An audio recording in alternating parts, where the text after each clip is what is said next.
اب اس میں آپ کو یہ بتائیں گے کہ اس نے پیسہ کتنا چھوڑا ہے، مثال کے طور پہ 1 کروڑ روپیہ، 2 کروڑ روپیہ، 3 کروڑ روپیہ، اس کو کیسے تقسیم کریں گے؟ ٹھیک ہے نا؟ تو جائیداد متروکہ کی تقسیم کا بیان، ترکہ اور مسئلہ کے درمیان نسبت دیکھی جائے، ترکہ اور مسئلہ کے درمیان میں ترکہ کتنا چھوڑا ہے، ترکہ کیا ہوتا ہے؟ جتنا اس نے پیسہ چھوڑا ہے۔ اگر اچھا مسئلے کے درمیان نسبت دیکھو، جو مسئلہ آپ نے بنایا ہے، اگر توافق کی ہو تو وفق ترکہ کو تو وفق ترکہ کو ہر وارث کے حصے میں ضرب دی جائے گی۔ ٹھیک ہے نا؟ وفق ترکہ کو ترکے کا جو وفق ہوگا اس کے ہر وارث کے حصے میں کیا دی جائے گی؟ ضرب دی جائے گی۔ اور حاصل ضرب کو، جو وہ آئے گا نا، جو ملٹیپلیکیشن آئے گی، اس کو تقسیم کیا جائے گا کس کے اوپر؟ مسئلے کے وفق پر۔ حاصل تقسیم اس ورثہ کا حصہ ہے، اگر تقسیم سے کچھ بچ جائے تو ترکہ کے اجزاء کے مطابق درجہ بجائے اس کے اجزاء بنائے جائیں، تقسیم کیا جائے حاصل تقسیم کو ورثہ بے اعتبار اجزاء کے۔ اصل میں یہ اب آپ کرنے کی ضرورت ہی نہیں ہوتی ہے، اب تو کیلکولیٹر ہے، آپ فوراً وہ کر لیتے، میں ابھی آپ کو کر کے دیتا ہوں اس میں سے، کہ آپ کیلکولیٹر کی مدد سے کیا کرتے ہو کہ بھئی کس کا کتنا حصہ بن رہا ہے، کس کا کتنا حصہ بن رہا ہے، ہم اس کو دیکھ لیتے ہیں کہ جناب یہ کیا ہے ترکے کی تقسیم کے اندر سے۔ دیکھو ابھی ذرا مثال کے طور پہ ایک عورت فوت ہوئی ہے، زوج چھوڑا ہے اس نے، بنت ہے، اور کیا ہے؟ اب ہے۔ زوج کو کیا ملے گا؟ ربع، بنت کو نصف، سدس و عصبہ۔ مسئلہ 12 سے بناؤ، 3 6 9 ہو گیا، اور 3 آ جائے گا، اس کو پورا کا پورا 2 جمع 1 آ جائے گا نا، 2 جمع 1 3 اس کا ہو جائے گا۔ اچھا یہ تو تھا مسئلہ 12 سے بن گیا، ٹھیک ہو گیا۔ اس عورت نے جائیداد ہی کیا چھوڑی ہے؟ ترکہ صرف 10 روپے چھوڑے ہیں۔ اب 10 روپے کو ہم نے کیا کرنا ہے؟ ان کے درمیان میں تقسیم کرنا ہے۔ تو پتہ ہے آسان طریقہ کیا ہوتا ہے؟ کہ آپ کیا کرو، 10 کو 12 پہ تقسیم کر دو بس، اشاریہ کچھ وہ آ جائے گا، پھر ہر ایک حصے سے ضرب کر دو، 3 سے آسان طریقہ یہی ہے، آج کل تو یہی ہوتا ہے نا، 10 کو کیا کر دو، 12 پہ تقسیم کر دے، کیونکہ وہ پوائنٹس میں آ جائے گی بات۔ ٹھیک ہے نا؟ 10 کو 12 سے کیا کر دو، یہ جو بتاتے ہیں نا یہ بڑا لمبا کھاتا ہے، کیونکہ وہ تو بغیر کیلکولیٹر کے آپ کو بتا رہے ہیں۔ ٹھیک ہے نا؟ تو 10 کو جب آپ نے تقسیم کیا کس کے اوپر؟ 12 کے اوپر، تو اشاریہ 8 3 3 3 3 3 یہ آ جائے گا، اشاریہ 8 3 3 3، یہ سارا کا سارا کیا بن رہا ہے؟ پھر اب اس کو نا ہر ایک سے حصے سے ملٹیپلائی کر دو گے، اشاریہ 8 3 3 کو ضرب 3 کرو گے، ٹھیک ہے نا؟ تو یہ کیا ہو جائے گا؟ اشاریہ 8 3 3 3 3 ضرب کیا آ جائے گا؟ 3 کرو، تو یہ 2.4 9 9، تو 2.50 ہو جائے گا تقریباً۔ ٹھیک ہے نا؟ یہ 2.50، 2.5 روپے اس کو ملیں گے، اور یہی بنتے ہیں نا 10 روپے کا ترکہ روبو کیا ہوتا ہے؟ 2.5 روپے ہی ہوتے ہیں نا؟ ٹھیک ہے نا؟ اب یہ آپ کو جو بتا رہے ہیں میں آپ کو اس طریقے سے حل کراتا ہوں، یہ جو آپ کو یہ کہہ رہے ہیں، ٹھیک ہے نا؟ وہ کہتے ہی ہیں جناب علی کہ آپ نے کیا کرنا ہے، ان کے درمیان میں نسبت دیکھو، ترکے اور اس کے درمیان مسئلہ کیا ہے؟ وفق کی ہے، تو اس کا وفق کیا بنتا ہے؟ اس کا وفق کیا 5 بنتا ہے، 2 5 10، اور اس کا وفق کیا بنتا ہے؟ 6 بنتا ہے، 2 6 12۔ اب کیا کرنا ہے ہم نے؟ ٹھیک ہے نا؟ تو کہتے ہیں کہ تو وفق کے ترکہ کو ہر وارث کے ساتھ ضرب دے دو، اس کو یوں یعنی 3 ضرب 10، 6 ضرب 10، 3 ضرب 10، ٹھیک ہے؟ یہ کر دو، وفق کے ترکہ کو ہر وارث کے حصے میں ضرب دی جائے۔ اچھا جی، اور کیا کرو، مسئلے کے سے کیا کر دو، اس کو تقسیم کر دو 6 سے، ہر ایک کو سے 6 سے تقسیم کر دو، تو یہ کیا آئے گا؟ 3 × 1 = 3، 3 × 2 = 6، ٹھیک ہے نا؟ اس میں سے یہ جو ہے نا ٹھیک ہے، 10، 3 ضرب 10 ہو جائے گا۔ اچھا جی، ضرب دیجیے حاصل کو آپ کے مسئلہ تقسیم کیجیے، حاصل تقسیم اس مسئلہ کا حصہ ہے، ٹھیک ہے نا؟ تو 2 6 12 اور 2 5 10 ہے، میں نے کس سے ملٹیپلائی؟ اچھا 5 سے ملٹیپلائی کرنا تھا، 10 سے نہیں کرنا تھا، غلط کیا نا، وفق سے ملٹیپلائی کہہ رہا ہوں، کیا ہو گیا یار؟ 5 سے وفق سے ملٹیپلائی کرو نا، اگر اس کو آپ پورے کو ضرب دو گے تو پھر اس کو پورے سے ڈیوائڈ کر دو. یہ آسان طریقہ کیا تھا، کچھ دیکھنے کی ضرورت ہی نہیں ہے. اس تمام کو اس تمام سے ضرب دو اور اس تمام سے ڈیوائڈ کر دو. تو وقت چلو 3 ضربے 5، 3 6، تو یہ 2.50 روپے آ گیا. یہ کیا آ گیا؟ اچھا جی یہ کیا تھا؟ 6 ضربے 5، تو یہ کیا آ جائے گا؟ اس کے 5 روپے آ جائیں گے بنت کے. اور اس کو کیا آ جائے گا؟ 3، اور اس کے بھی 2.5 روپے. تو گویا 2.5 روپے کس کو ملیں گے؟ خامد کو ملیں گے. 5 روپے بیٹی کو ملیں گے. اور 2.5 روپے کس کو مل جائیں گے؟ ابا جی کو مل جائیں گے. تو پورا کا پورا آپ کے پاس کیا آ جائے گا؟ یہ 10 روپے اس میں سے. دیکھو کیا کرنا کیا ہے. جتنی اس نے جائیداد چھوڑی ہوگی نا، زوج ہے، بنت ہے، اب ہے. مسئلہ کس سے بنایا آپ نے؟ 12 سے بنایا. زوج کو اس میں سے کیا ملا؟ 3 ملا. بنت کو 6 ملا. اور اس کو بھی کیا مل گیا؟ 3 مل گیا. اس نے جو ترکہ چھوڑا ہے نا، وہ 10 روپے چھوڑے ہیں. تو اب اس کے درمیان اور اس کے درمیان نسبت دیکھو. وف کی آ رہی ہے، تو اس کا وف کیا آئے گا؟ 2 پنجے 10 آتا ہے تو یہ 5 آ جائے گا. اور اس کا وف کیا آئے گا؟ 2 چکے 12. اب اس وف کو نا ان سب کے ساتھ ضرب دو اور اس 6 سے تقسیم کر دو. کیا مطلب؟ دیکھو 3 ضربے 5 تقسیم 6. اچھا جی 5. اچھا جی یہی آ گیا. اچھا جی 5 ضربے 6 کر لو. یہ 6 ضربے 6. پھر اس طرح کیا کرو؟ 5 ضربے 3 تقسیم کیا آ جائے گا؟ 6. بس اس کو بھی 5 ضربے 3 ایسے ہی لکھ لو. 5 ضربے 3. تو سب کو 5 کو سے ملٹیپلائی کیا تو ہر ایک ہے. اس کے 2.5 روپے بن جائیں گے. اس کے 5 روپے بن جائیں گے. اور اس کے بھی کیا بن جائیں گے؟ 2.5 روپے بن جائیں گے. ہاں اگر لاکھوں میں چھوڑے گا مسئلہ تو واقعی وقت نکالنا بڑا مشکل ہو جاتا ہے لاکھوں کے اندر جب نکالتے ہیں. اس لیے سمپل سی بات کیا ہے کہ آپ اس پورے کو جتنا ترکہ ہے نا اس کو ان تمام حصوں سے کیا کرو؟ ضرب دو. اور جو مسئلہ ہے نا اس سے ڈیوائڈ کر دو. بس تقسیم کر دو. آپ کے پاس سمپل کیلکولیٹر آج کل ہوتا ہے، بڑی جلدی مسئلہ نکل آتا ہے. ٹھیک ہے نا؟ تو اس میں سے اگلا وہ اس میں سے ٹھیک ہے نا. تو یہ اس میں سے آ جاتا ہے. اگر پھر وہی پھر انہوں نے یہ بتایا کہ نسبت دیکھو تداخل کی ہے یا تباین کی ہے. وہ بڑا لمبا یہ چکر آتا ہے کہ اگلا سبق کے اندر بھی یہی آ رہا ہے. اگر نسبت تباین کی ہے یا توافق کی ہے تو آپ نے کیا کرنا ہے؟ اس میں سے پھر اس کو ضرب دینی ہے اور پھر اس کو ہم نے نکالنا ہے اس میں سے. ٹھیک ہو گیا جناب علی؟ یہ ہمارا کیا ہے؟ آج کا سبق تھا. آگے جو انہوں نے بتایا ہوا ہے وہ تباین والی صورت ہے. تباین میں جو ابھی آپ کو کہا کہ سمپل سا کیا ہے، اگر نسبت کیا ہو تباین کی ہوگی تو کہتے ہیں تباین کو پورے طرح کے ساتھ ضرب دی جائے گی، پورے مسئلے پر تقسیم کیا جائے گا. ہر جگہ یہی کام کرو، سمپل سی بات ہے.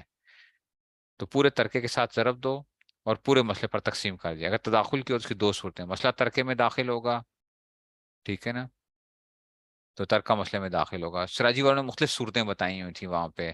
سراجی میں بھی آپ نے دیکھا ہے نا، وہ مختلف صورتیں بتاتے ہیں. مسئلہ ترک میں داخل تو وقت ترکہ میں اس سے ضرب دی جائے گی. اگر ترک مسئلے میں داخل ہوگا تو باقی مسئلے توافق ہے. ٹھیک ہے نا. تو یہ اس میں سے جو ہے نا یہ سارا تو آج کل تو بڑا آسان ایک ہوا ہے، کیلکولیٹر سے بس ہم بناتے ہیں، اس میں ہمیں ضرورت ہی نہیں پڑتی ہے. ٹھیک ہے نا. یہ جو ہے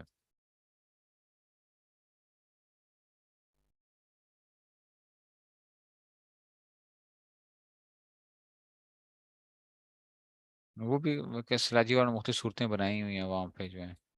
وہ کہتے ہیں 3 3 صورتیں بتاتے ہیں کہ اس کو یوں کر دو یوں کر دو.